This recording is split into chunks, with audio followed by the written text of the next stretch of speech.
Genesis chapter 8. Then God remembered Noah, and every living thing, and all the animals that were with him in the ark. And God made a wind to pass over the earth, and the waters subsided. The fountains of the deep and the windows of heaven were also stopped, and the rain from heaven was restrained. And the waters receded continually from the earth. At the end of the 150 days the water decreased. Then the ark rested in the 7th month, the 17th day of the month, on the mountains of Ararat. And the waters decreased continually until the 10th month. In the 10th month, on the 1st day of the month, the tops of the mountains were seen. So it came to pass at the end of 40 days that Noah opened the window of the ark which he had made.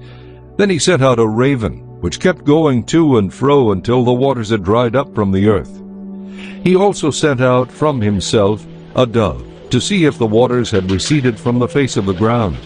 But the dove found no resting place for the sole of her foot, and she returned into the ark to him, for the waters were on the face of the whole earth. So he put out his hand and took her, and drew her into the ark to himself. And he waited yet another 7 days, and again he sent the dove out from the ark. Then the dove came to him in the evening, and behold, a freshly plucked olive leaf was in her mouth. Noah knew that the waters had receded from the earth.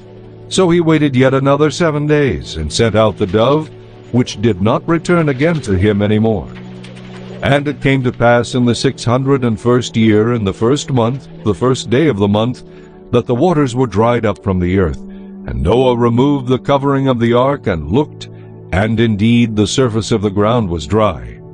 And in the 2nd month, on the 27th day of the month, the earth was dried. Then God spoke to Noah, saying, Go out of the ark, you and your wife, and your sons' wives with you.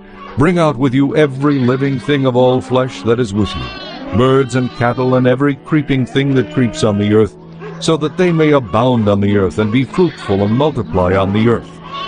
So Noah went out, and his sons and his wife and his sons' wives with him. Every animal, every creeping thing, every bird, and whatever creeps on the earth, according to their families, went out of the ark.